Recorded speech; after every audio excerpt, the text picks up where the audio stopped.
I'll go on to Senator Unger. And I would like to thank the doctors present for your wonderful and very interesting presentations. Dr. Porath, I would like to ask you about a group of people that we haven't talked about yet, and that is the economic and social problems that will persist in middle-aged people who are regular users, where they experience downward social mobility, more financial problems, they lack initiative. So in theory, younger people that become regular users who possibly had dreams and high aspirations will never try to accomplish those. And Dr. Calant, I would like to ask you, it doesn't matter if you both answer. Cannabis has 400 to 500 different properties or chemical or substances. And yet we only know something really about 3, possibly 4. What about all of the other toxic chemicals that THC does possess, about which we know nothing? And I wondered also if you could, and Dr. Lafall, if you wish to comment as well, there is a fair amount of debate about the length of time that THC stays in the body.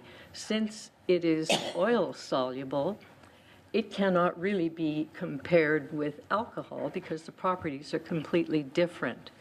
So if you would comment about that.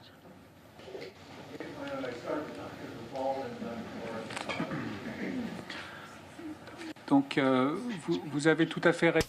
Well, you're entirely right that there are different chemical components that have been identified in the cannabis plant.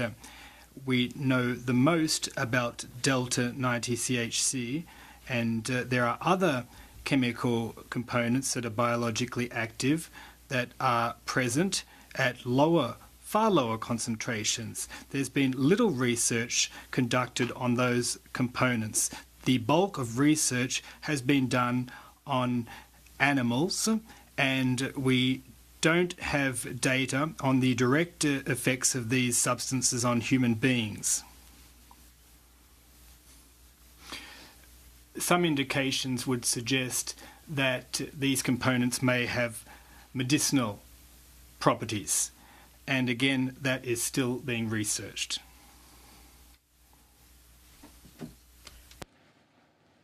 I can address the first question that you had posed. So certainly for some individuals who start using cannabis early in life, they will go on to use it later in life and continue to use. For those individuals, yes, there can be negative effects. I know there was a study just released a few weeks ago from the Monitoring the Future.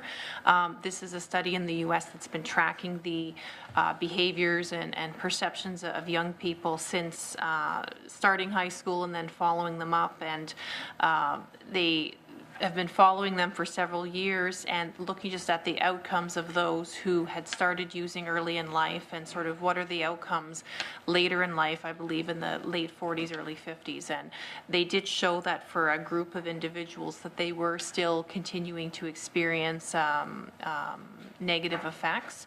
I will point out, though, that for some individuals who do use in adolescence, the rates of prevalence do tend to drop off in that early adulthood, so sort of corresponds with when people start to get employed, get married, have children, that the majority will sort of essentially stop using cannabis, and that pattern is not just unique to cannabis, but it's for other illicit drugs as well.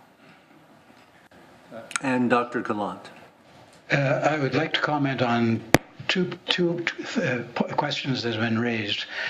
First of all, with respect to the composition of cannabis, I agree with Dr. LaFolle that there are a number of other constituents of cannabis that probably do have pharmacological effects. The point to remember, however, is that their concentrations in cannabis material is extremely low, and they contribute very, very little to the overall effect of cannabis as used in its crude form.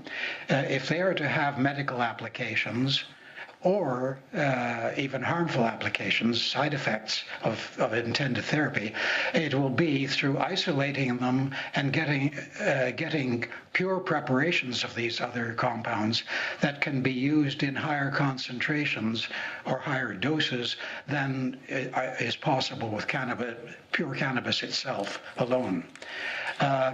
The question of what happens to older people who have started use in their younger years, it is true that, as Dr. Porras said, the majority who have not been heavy users in youth, who have fortunately used only occasionally at parties and so on, generally tend to give up their use as they get older, acquire other responsibilities, and find that cannabis has been bothering their memory or their degree of enthusiasm for what they have to do, etc.